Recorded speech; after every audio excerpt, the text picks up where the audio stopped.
Hi, everybody. Someone said, ooh. Was that like startled or happy? Well, forgive me. We'll calm it down from here.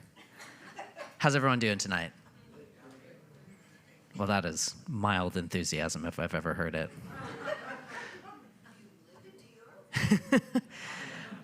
We're going to get there. We have time. My name's Aiden Flax-Clark. I'm the director of Life from NYPL, and I'm thrilled you're all here with us tonight, and thrilled everyone who's watching online as well.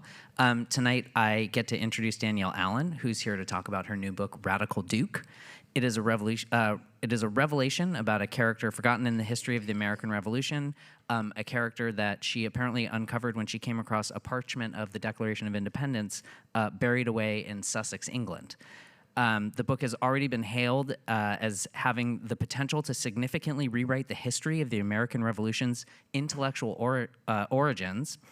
And I haven't finished the book, but as far as I know, that rewrite has nothing to do with Kid Rock, the Heritage Foundation, the UFC, or anything that is called the Claw. So I think it's good. It's a good rewrite. And she's going to speak about it with fellow American historian Sean Wilentz. We are honored to have Sean with us as well, and both of their bios are in your printed programs, or if you're watching online, it's on the YouTube page. It's no accident that Danielle's book is coming out right now, I'm sure, since you all know that we're on the eve of the 250th anniversary of the Declaration of Independence and the birth of our country. And the library is joining, like everyone in the world in commemorating those 250 years. And we are doing so many things. We'll be here for the next 45 minutes while I tell you about all of them. But no, there is a lot. Just a couple days ago, we opened exhibitions all across this entire building called Declaring America 1776 and Beyond. And if you haven't had a chance to see them, please, there are 3 of them. There's one about the history of activism, there's one about the revolution in New York, and there's one that is full of contemporary art that interprets ideas within the Declaration of Independence. We also have a special edition library card that features the Declaration on it. We have a partnership with Talia Beer, who made something called Liberty Lager, which is an interpretation of George Washington's very gross recipe for small beer, which we have here in this building. And they actually made the real gross small beer, so that is very limited. But the Liberty Lager is delicious. And on July 1st through 7th, here in this building, we are going to have out one of our truly most precious treasures, which is a fair copy of the Declaration of Independence in Thomas Jefferson's handwriting. And it's a copy that Jefferson created to document what the Second Continental Congress removed from his draft before it was ratified, which includes a fervent rebuke of the slave trade that Jefferson, despite being a slaveholder himself, thought it was very important to preserve. So it's a really incredible document, and if you haven't seen it, please try and make it here July 1st through 7th. You can go to nypl.org/US250 to get tickets to see that, to learn about the exhibitions and everything else that we have going on. So please go check it out. There's truly a lot. Danielle's book is available for sale outside. I'm sure everyone bought a copy, and then when you leave, you'll buy a second copy for your friends. And then you will also check it out using your New York Public Library card, because surely everyone has a library card. You'd be a monster to come in this building without it. But please pick it up. It is truly a fantastic piece of writing.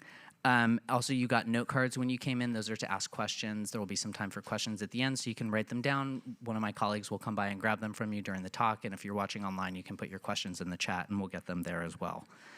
Live from NYPL is made possible by the continuing generosity of Celeste Bartos, Manaz Isbahani Bartos, and Adam Bartos, and also, more importantly, by all of you here. So thank you very much for being with us, and please give it up for Sean Wilentz and Danielle Allen.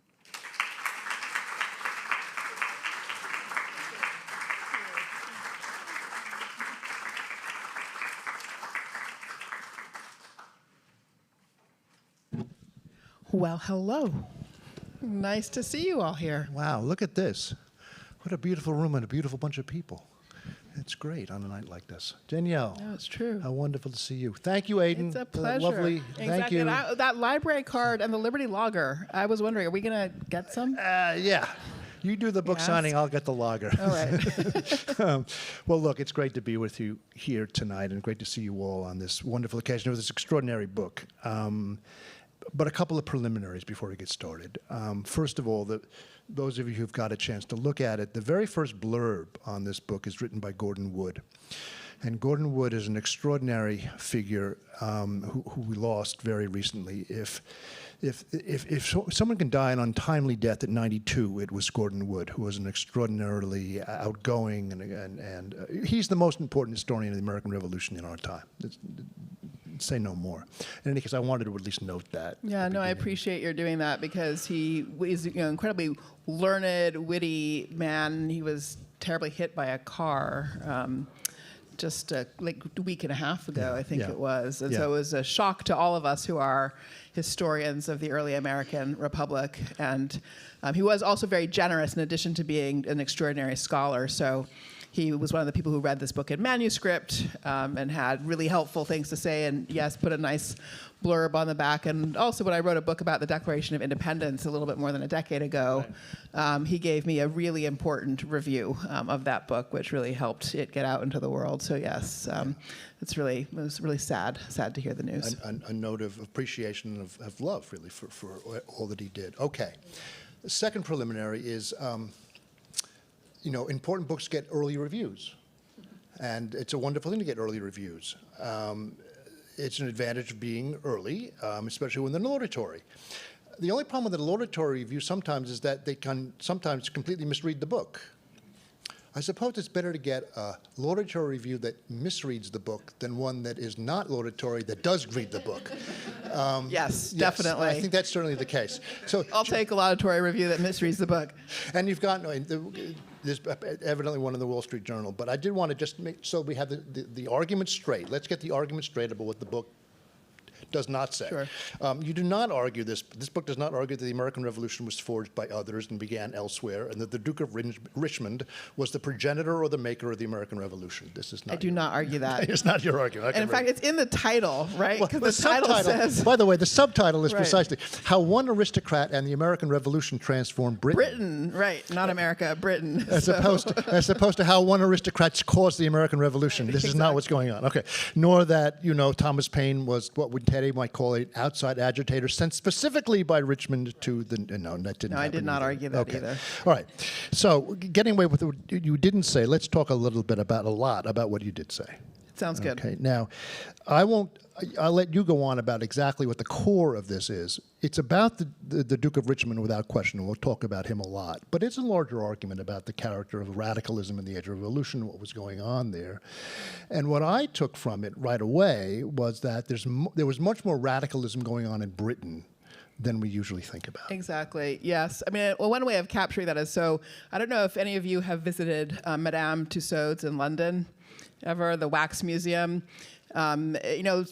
Big tourist center thing. You see sort of wax figures of Princess Diana and the king and queen and all that. But there's also this ride at the end. It's kind of a Disneyland style ride. It's called the Spirit of Britain. And you get in a little trolley and it takes you through different kind of dioramic scenes of British history. And basically you see the fire of St. Paul's Cathedral. And then the next thing you see is Victoria. Like the whole 18th century is missing, okay? And then you have to ask yourself, why? And well, okay, it's because it wasn't any fun to lose the American colonies. Right. Like there really is a deep shame still about 18th century British history. And also, Britain came much closer to a revolution itself than we collectively now realize. And why? Because the history of the period was suppressed. I think partly because the monarchy was trying to stabilize itself by suppressing that history. Yeah. And so what this book does is really recover the radicalism in Britain in the 1760s and the 1770s. And a guy called Charles Lennox, 3rd Duke of Richmond, who was the first member of parliament to advocate acknowledging American independence, brought a bill in the House of Lords for universal manhood suffrage in 1780, incredibly early, and was also the first patron of Thomas Paine. So he did have a role in Thomas Paine's development. He just didn't send him to America as an outside agitator. Yes, and he is at the center of the book, and he's an extraordinary figure that you bring to life. Now, I wanted to talk about Field Marshal Charles Lennox, the 3rd Duke of Richmond, whom you describe very early on as, quote, tall, rich, and beautiful, the blooming flower of nobility, Sounds pretty hot to me. Yeah, well, he was called the most beautiful man in England, and he and his wife were called the most beautiful couple in England. So they had all the glamour of the sort of top-level aristocrats. He was the great-grandson of Charles II via mistress. Charles II had no legitimate sons. He had about 7 illegitimate sons, and he made all of them dukes. So when you think about the sort of British aristocracy, it's really a kind of, cabinet of bastards. Yeah, right. It's a catch-all for illegitimacy. Right.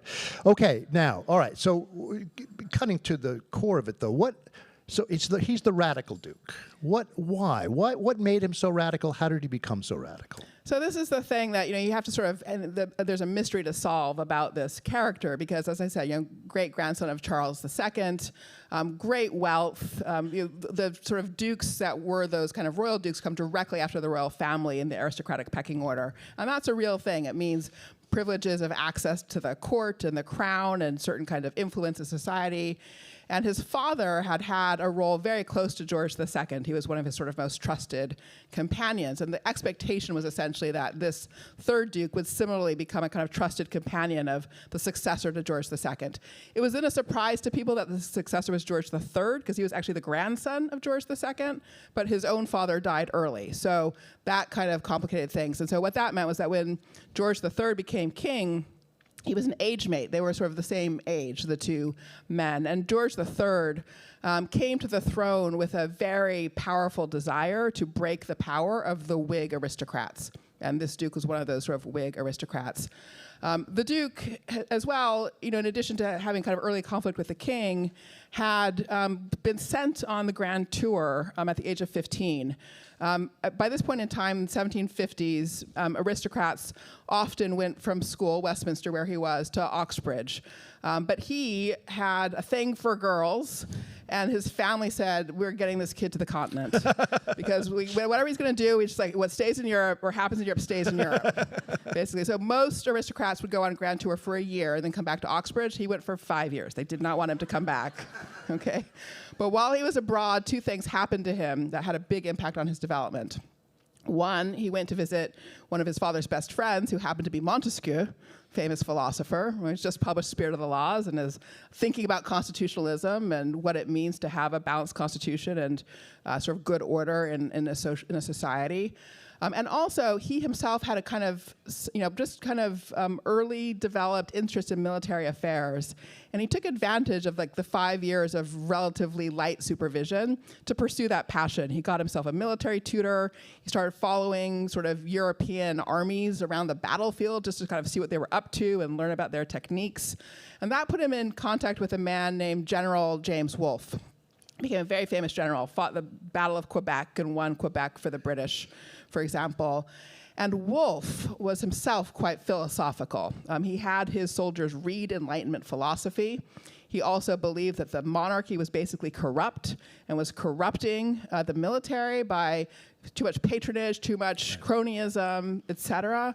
And so, Richmond imbibed from Montesquieu and Wolfe these kinds of liberal, reforming philosophies, and came back to England then and found himself kind of locked in conflict with the king. So those dimensions were really what started to move him away from his expected role as a kind of, peer holding up the aristocratic hierarchy and started to, consort with radicals. And mention a little bit, though, about the conflict with George, because George III, there are many other characters in this book, all of whom are fascinating, but the one who was most unpredictable to me was George III. Why?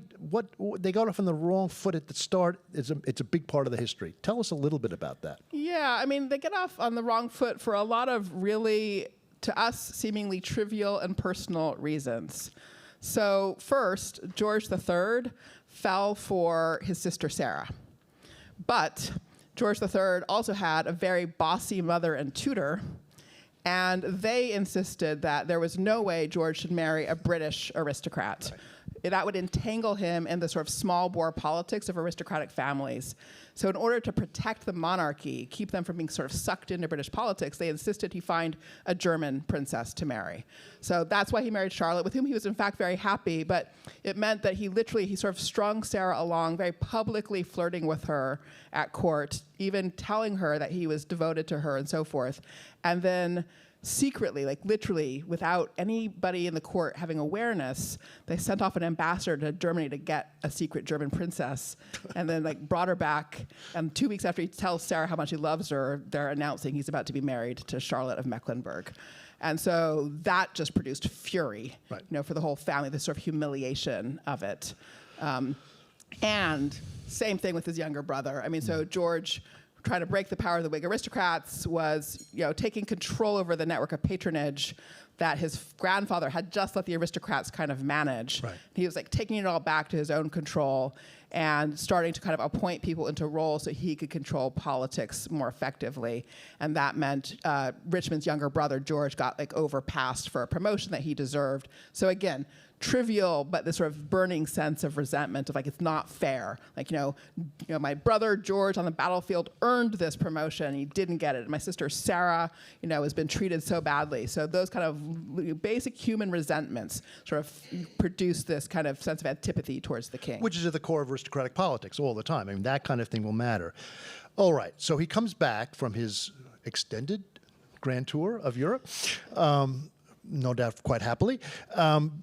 But he runs into a group of people called the Society for the Encouragement of the Arts, Manufactures, and Commerce. Yeah. And among the people who are hanging around this group is an American named Franklin. Yeah. Tell us a little bit about that. Well, this is this great thing, the society, this period, 1750s, 1760s in England, was a time of people forming societies. And actually, some of that was, in fact, a reaction to this king who was becoming more controlling and autocratic.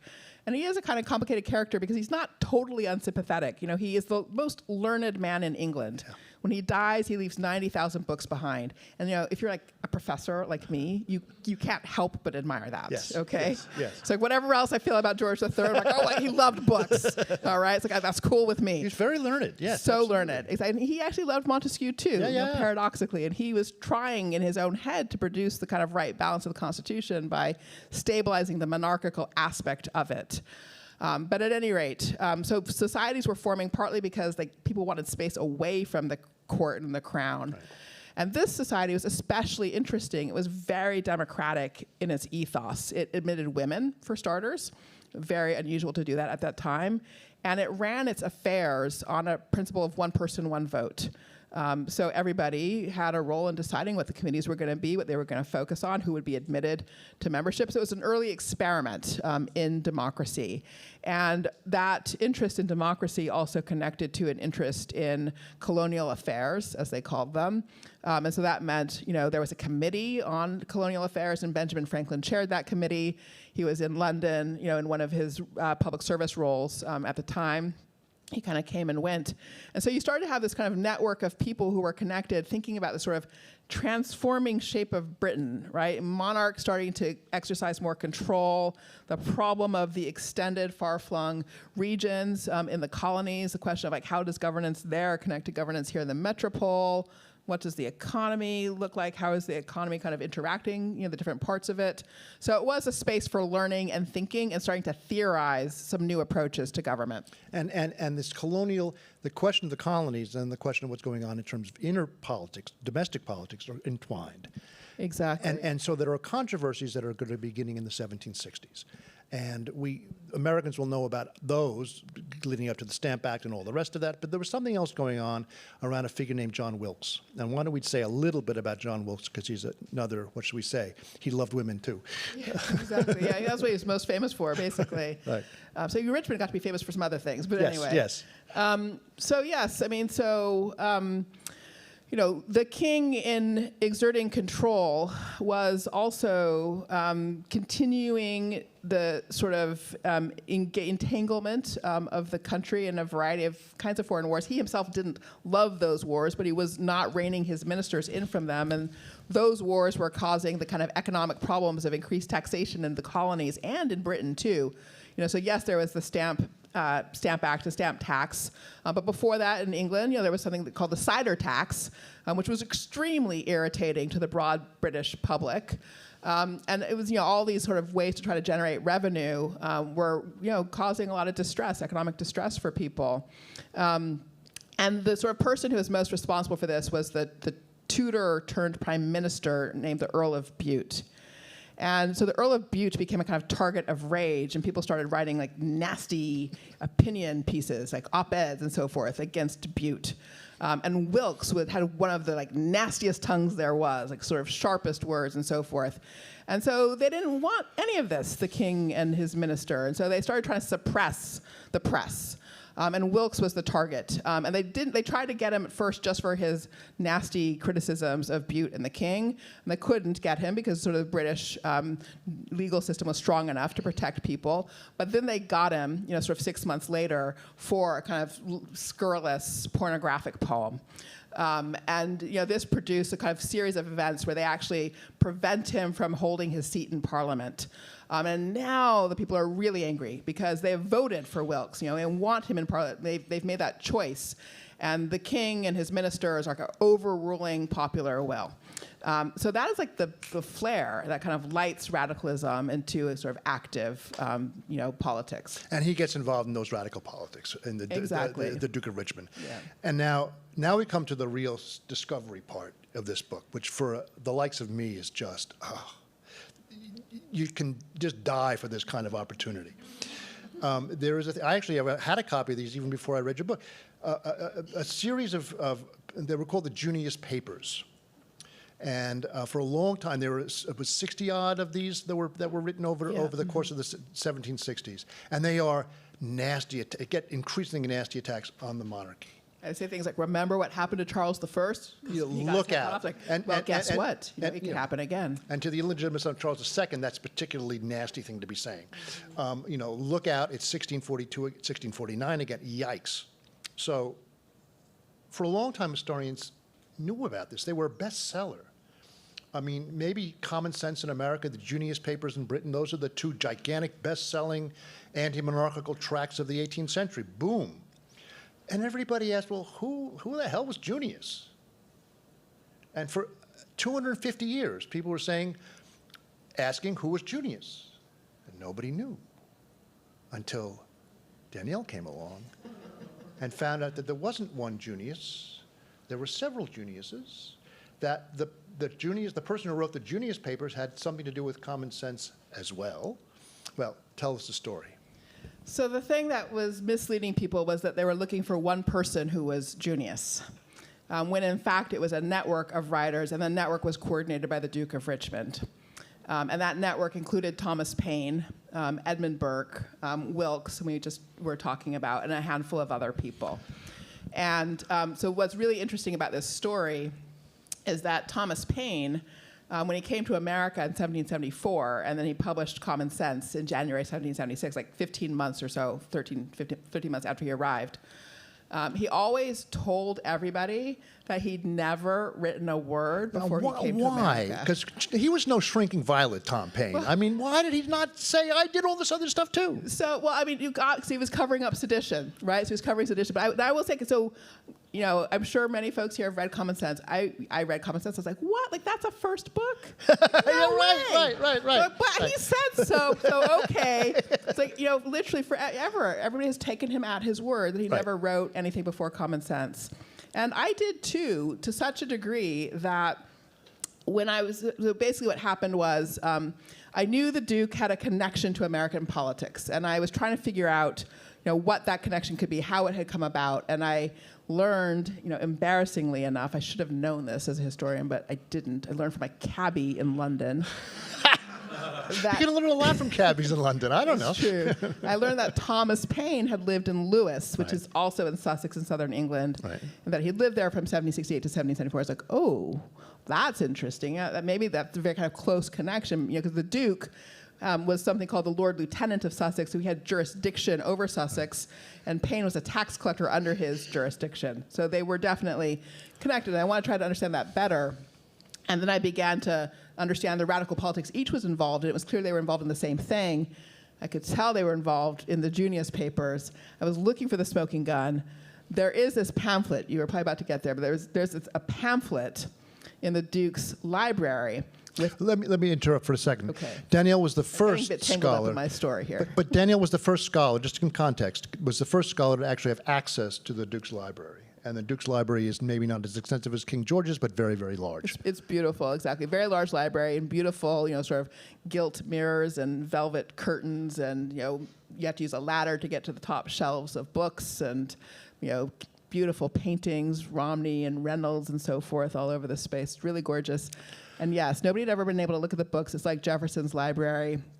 The books include some pamphlets written by radicals, some of which had dedications to the Duke. So that was one of my early clues that the Duke was really involved with the radicals, was that, he's getting things from Richard Price, saying to the Duke, who's done such amazing work, Right. that kind of thing.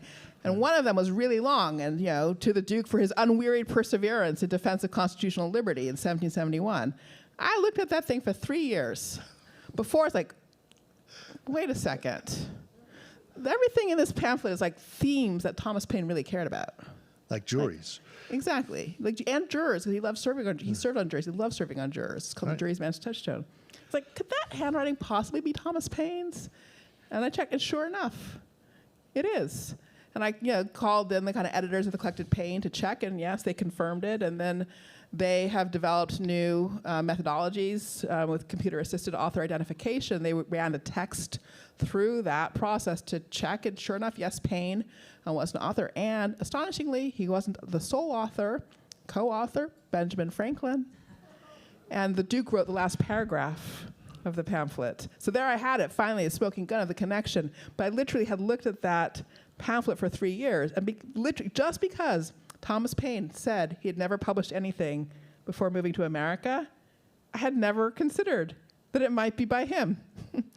So that's sort of the funniness of doing history, and the way you can kind of end up with blinders about things. But sure enough, so yes, they were tightly connected, writing these essays against the king and articulating a theory of constitutional governance that was about the voice of the people, trying to protect Parliament, have parliamentary independence or legislative independence protected against the overreaches of an excessive and out-of-control executive. Right. And that becomes, look, the overlap with what's going to be going on in America. Things are going on in America already. It's not as if James Otis didn't exist and these things weren't happening. Although I was curious, did you find much of them reading the Americans as well as they're reading him?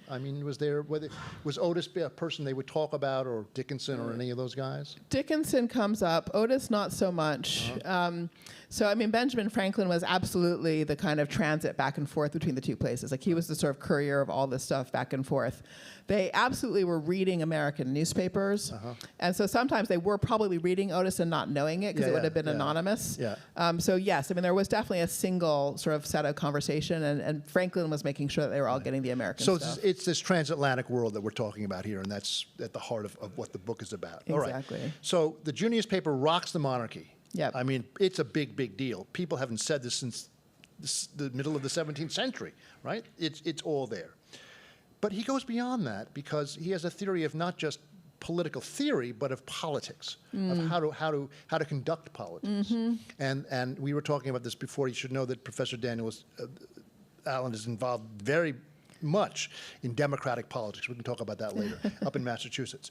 But he invents he gets involved in a kind of democratic grassroots party politics. Yeah.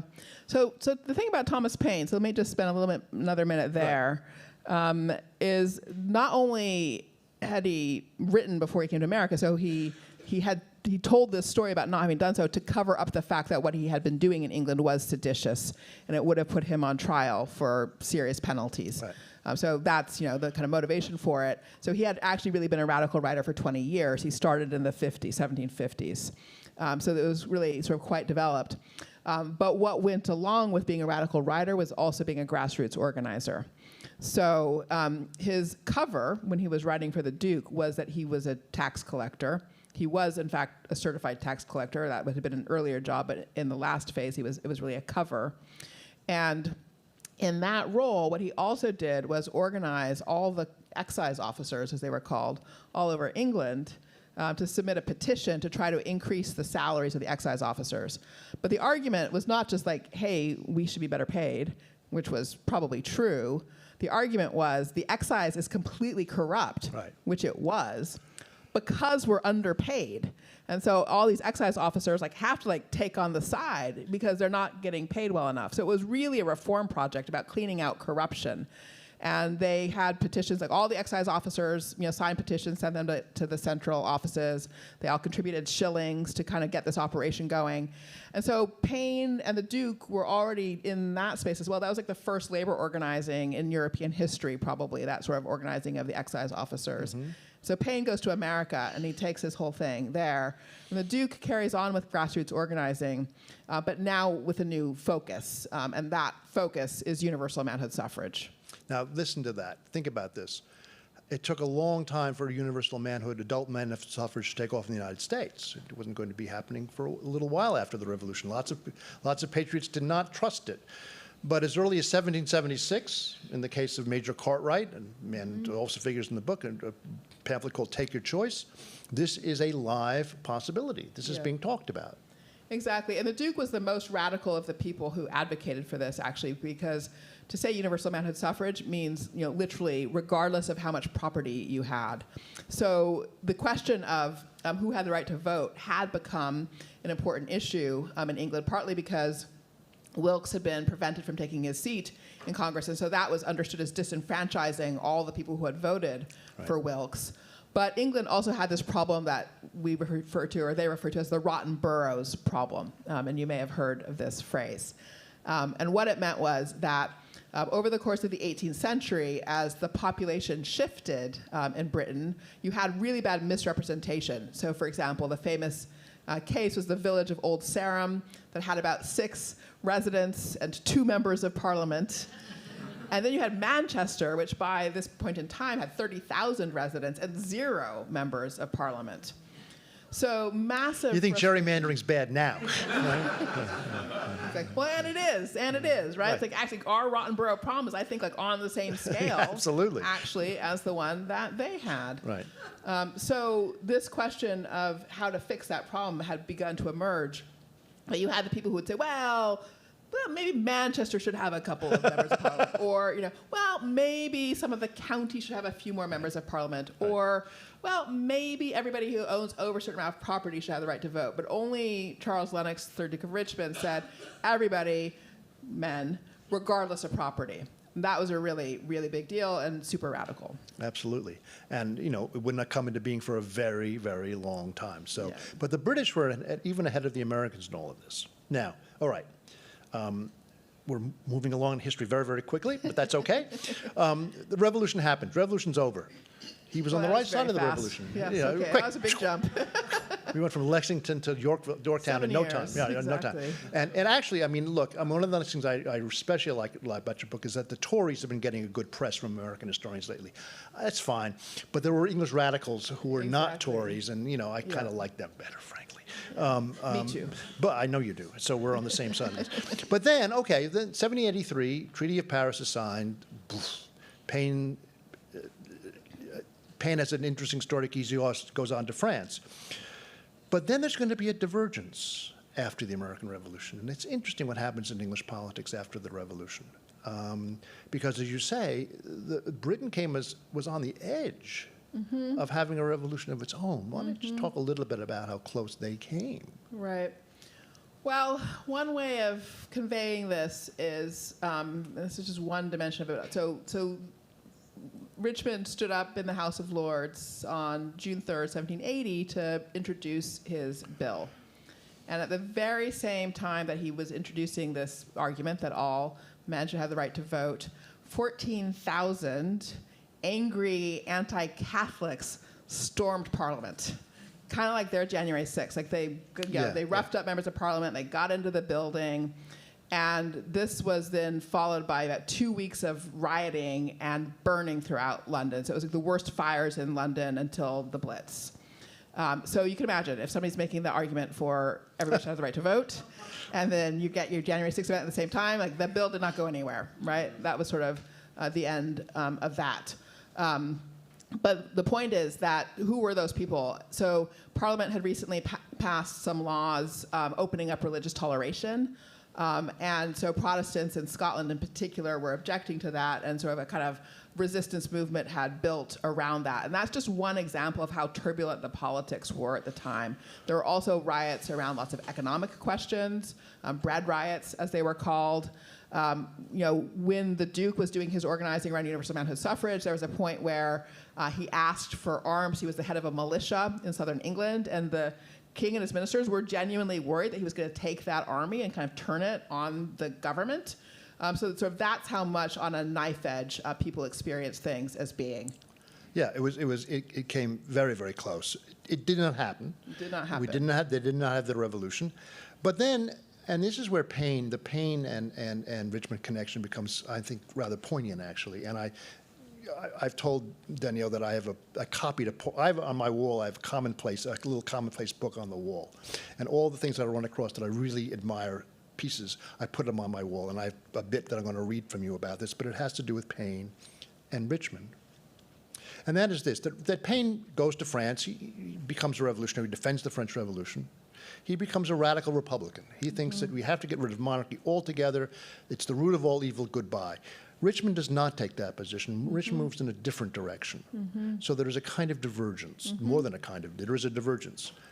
Tell us a little bit where Richmond stood in all of that. Yeah, and it really is this point at the end of the American Revolution, 1783, because up until that point, you could be a reformer, and it was kind of ambiguous whether or not that also meant you wanted to get rid of the monarchy.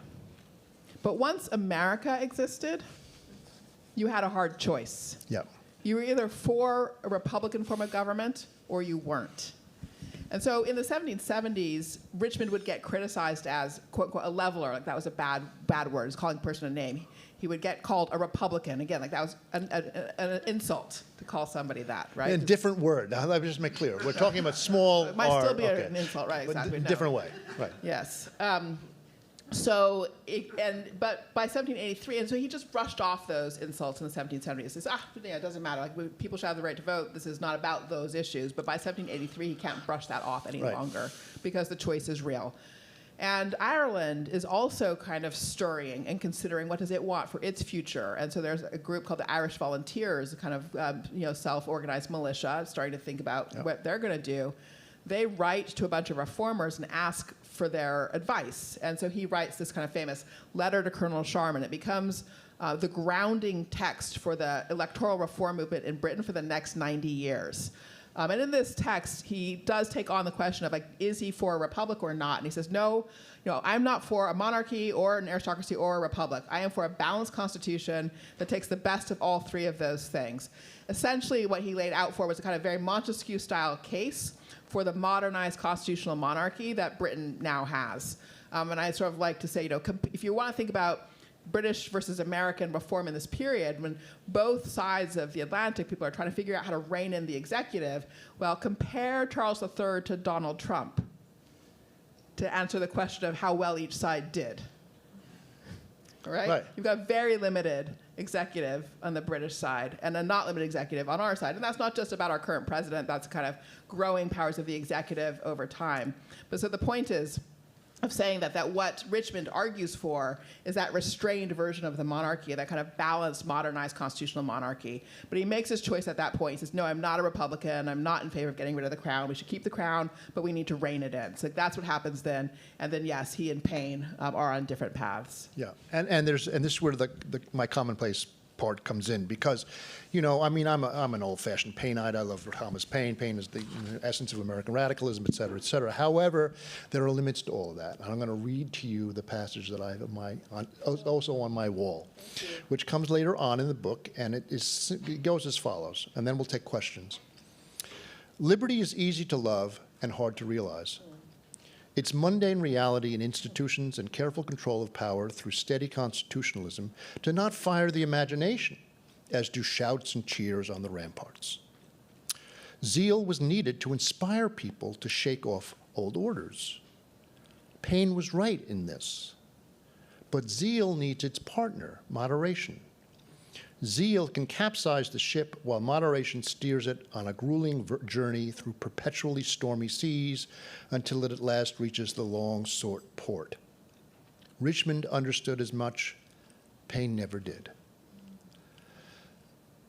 I'm glad you like that. I love that passage. Thank you. I mean, I've thought of it in slightly different terms in terms of the role that politicians play and that egalitarians play, you know. And it's rather similar, which is that, you know, to choose one over the other, you're going to get nowhere. You'll either end up in despotism or anarchy. Right, exactly. But it's the balance between the two that is really so important, and your book ends on that very, you know, very poignant note. At any rate, I see we're right at about the time when I want to be able to ask questions, or take your questions rather, and pose them to Danielle. And I see them coming this way. Thank you very much. Thank you very, very much. Now, if I can read the handwriting okay. Oh, this is when does the movie come out? Is the first question. So? Oh, well, you know, you tell me. Anybody in the audience, by the way? Anybody a filmmaker? Yeah. Anybody? Okay. Another one along the similar, what are your tips for research? Oh, gosh. Well, a certain element of obsessiveness is helpful. I mean, this project, many of its sort of breakthrough moments depended on a pre-existing obsessiveness. So that would be one thing. It's an occupational hazard. It's part of what we do. It's true. It's true. Yeah, I think obsessiveness, I think that's my tip for research. Okay. So all you obsessives, you could be historians. The rest of you forget. Okay. In the face of attempts out of the executive branch to rewrite and erase parts of American history, how do historians preserve and protect their work? Sorry, can you read the first half of that again? In the face of attempts out of the executive branch, okay, I think we know what we're talking about, to rewrite and erase parts of American history. How do we go about preserving and protecting? That's a great question. Yeah. That's a great question. But the others were great as well. Sorry, I didn't mean to No. suggest. They're all great. Exactly. Some are greater than us. No, right. No, it's such an important question, and it's not really separate, I don't think, from the broader question of what do you do with an overreaching executive. I mean, an overreaching executive infringes on liberties in a number of different dimensions, one of which is the liberty to narrate history and to tell the whole story. I think that there is no actual solution to that other than essentially the work of counterpower, that is, the organizing of the people for its own sake and to its own purposes and ends. History doesn't have to disappear just because the executive says it can't go on certain kind of official places. It really becomes the job of historians to make sure that history is showing up in many, many other places. An example, if I were kind of drawing from this book, would be one of the things that the radicals achieved in the 1760s and 1770s was transparency with regard to what was happening inside Parliament. So at the beginning of the period, it was illegal to report on or write about what arguments were made in Parliament. Nothing was supposed to be reported out of the building. Right. But it was strange because the meetings were actually open to the public. You could go, but you couldn't actually write about it. Right. But several of these radicals had excellent memories, almost it would seem photographic memories. And so they would leave the parliamentary proceedings and just literally record everything and then sort of circulate in secret papers, what had been said. And that there was such an appetite for those papers, and the newspapers started printing them, that eventually the appetite couldn't be held back, and the Crown had to give in and allow for the official printing of the arguments made in Parliament. Right. And I kind of think that's the answer as well around history. I mean, the appetite for true history is abundant in this land. And so we just need to keep writing it, keep putting it out there, keep putting it on all the walls. There'll be like one wall that's blank and all the rest of the walls will have the history. And I think that's sort of the answer to the problem. No, that's true. Understand, too, though, that the attempt to try to control history, which is, George Orwell and so forth, we know about all of that. But nevertheless, it's also an attempt to control the future. Because it will be taking over the things that we make history out of, and it'll be determining what future people can write about now. Yeah. And the future could be the long term. For historians, it could be the short term, like grand juries and stuff. But that is what's at stake: is the future as well as how we understand the past. All right.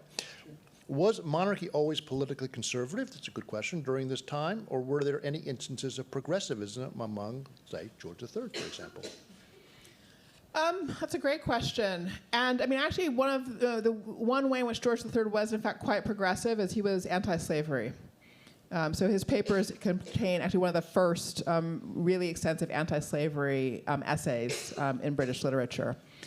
And that probably is part of the explanation for why the British were able to make a change sooner than the Americans, right? So 1805, they are able to abolish extensive portions of the slave trade, and then 1832, I guess, they're able to complete abolition. I mean, 1805 is still George III.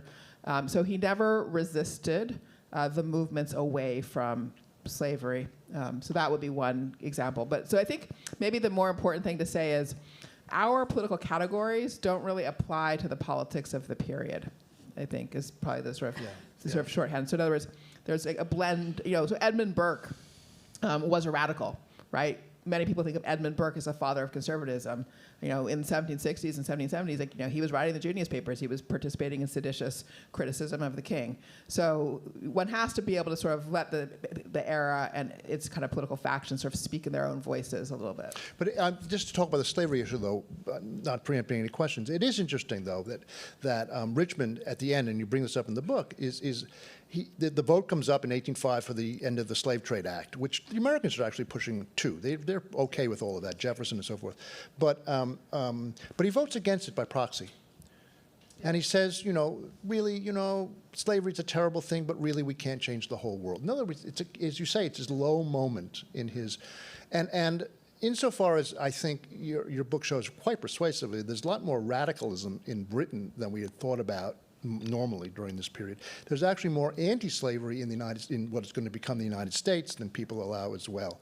The first abolition acts are in Pennsylvania in 1780 and all of that. So there's an interesting kind of interplay between these two things. And as you know, I mean, I think this anti-slavery is the great other movement besides anti-monarchalism. 100%. So it's this interesting interplay that's going on because none of the people, Paine, he didn't really write that thing. Edmund Burke is against slavery, but he keeps quiet about it. He doesn't want to let the party have to deal with it. So that strain of radicalism that you're talking about, slavery isn't a big deal, big part of that. It's going to come from elsewhere in British politics, the evangelicals and so forth. So there's an interesting interplay here. I know that this is what's on people's mind in part. Yeah. Yeah, and I mean, Richmond was interested in anti-slavery and supportive of many of its proponents and advocates, but then at the end of his life, he walked away from that support in a kind of devastating moment. One of his last choices is pretty horrible. This is for both of us. Okay, well, I'm going to turn to you first. We're seeing the culture war play out in competing approaches to the 250th anniversary. How are you reflecting on this moment? Oh, gosh. Yeah, right? I had to pick that one. Okay, yeah, exactly. Very good. Well, I mean, it's a good question, by the way, whoever wrote it. Sorry. It is a good question. Yeah. I mean, so this is where you have to know about me. I mentioned obsessiveness. I mean, one of the things I am obsessed with is the Declaration of Independence. And I have been obsessed with it for literally 25 years, which is kind of crazy. So it's like, almost half my life. And it's a tenth of the life of the country. That really blows me away when I say that out loud. And, that I've been alive for a fifth of the life of the country. Like, the country's still that young, right? I mean, it's kind of an amazing thing. And so how do I reflect on it? Okay, I'm gonna. You ask the question, I'm gonna answer. All right, so just bear with me here for a sec. Lincoln described the Declaration of Independence as the apple of gold. He was, set in a silver frame. He was quoting Proverbs. In the Bible it says, the word of a wise man aptly spoken is like an apple of gold in a frame of silver. So the Declaration is the apple of gold. The Constitution is just the thing that's holding it in place.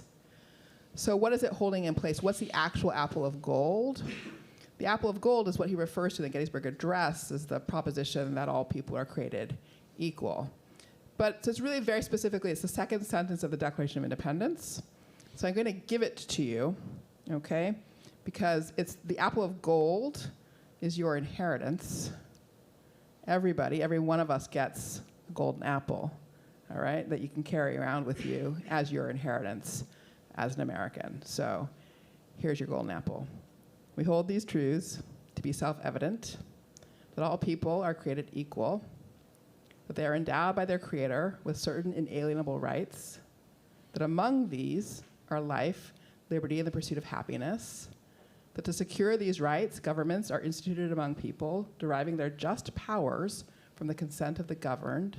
That whenever any form of government becomes destructive of these ends, it is the right of the people to alter or to abolish it, and to institute new government, laying its foundation on such principles and organizing its powers in such form as to them shall seem most likely to effect their safety and happiness. Golden apple. Catch. Well done.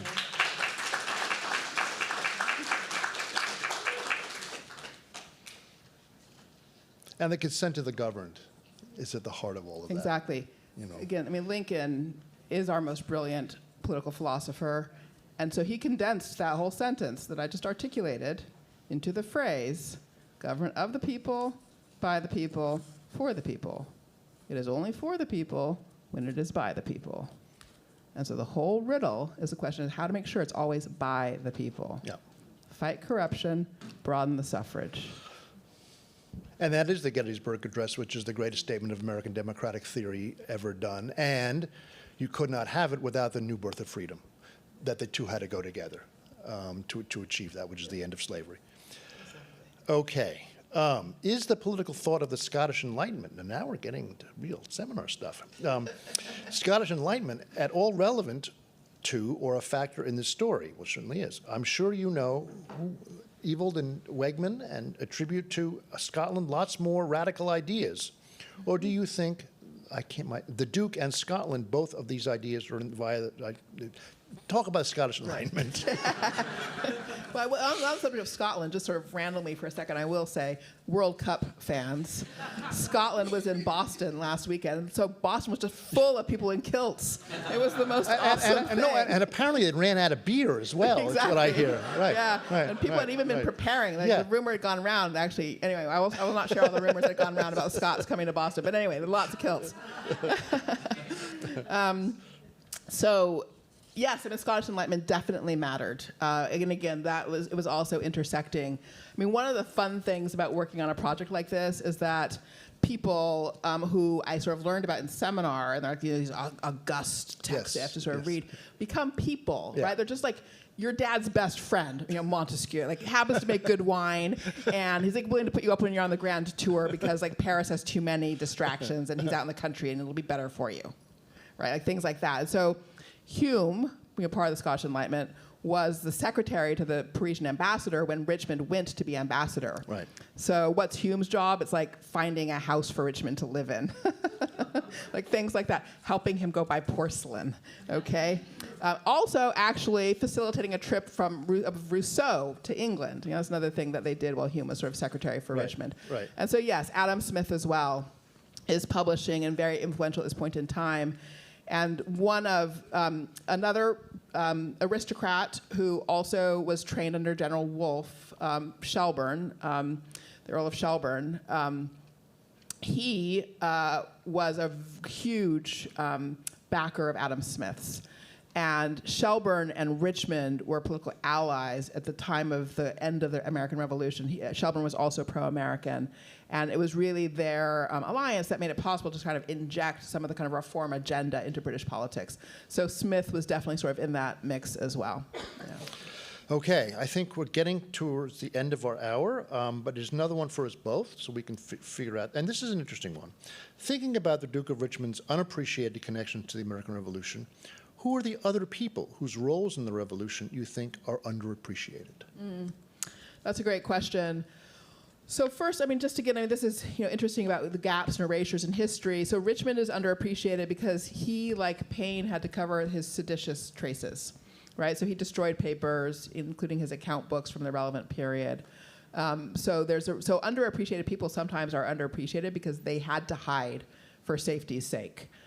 So that's just an important thing to note. I think my favorite underappreciated person is James Wilson, speaking of the Scottish Enlightenment, actually. Yeah, that's a good one. So he signed both the Declaration and the Constitution. He was the person who read the Declaration of Independence at the Constitutional Convention and, in fact, read or recited exactly the same sentence in full that I just recited for you and said, this is the basis of the whole thing. And then in the convention, they had an argument about, did they need to develop a new statement of principles or only produce a new instrument for how the powers of government are organized? And they decided they did not need a new statement of principles. They just needed a new instrument for organizing the powers of government. So essentially, they were re-endorsing the Declaration, as that founding statement and just doing the business of getting things organized. So Wilson was as learned as Madison and recognized as such at the time. But we have forgotten him because he died bankrupt in a prison in South Carolina. Yeah, although there's a book coming out about him soon, James great. Wilson, which we talk about. I would pick. I guess I teach at Princeton, so I have to pick this guy. I would pick Benjamin Rush, and the reason I pick Benjamin Rush is because he signs the Declaration of Independence. But he is in 1773, 3 years before that, he writes a very strong anti-slavery pamphlet. Now his views on race and slavery are complicated. He's an 18th century figure, but he is one of the first to pick up on another figure I think we all really ought to know about, who is almost forgotten, whose name is Anthony Benezet. And Benezet is a Philadelphia Quaker, and he does more to organize the anti-slavery movement transatlantically. I mean, this guy's writing to the Empress of Russia, trying to get her to get to be the anti-slavery person that she never becomes, or sort of becomes. But in any case, he is the great organizer of all of that. And I think that the more that these two revolutions are brought into contact, that's, for me, is really important. And there's much to be said for the antinomies, the lost opportunities in many respects. It took a very long time, much longer than people had thought it would, to get rid of both of these institutions, both monarchy and slavery. But there were those people who were there from the beginning who saw it possible. So that's my answer to that question. At any rate, we are now at 8:01. Beyond the Witching Hour. I want to thank you, Danielle, for writing this book, Sean. for doing such a great job tonight, and thank you all very, very much. Thank you. Thank you. Thank you. Thank you. And now there will be a book signing, I believe. That's for you. I'm told it'll be up here, so I think, yes, Very you good. can get your Thanks copy a lot, of your book everybody. and come Really, on up. thanks very, very much.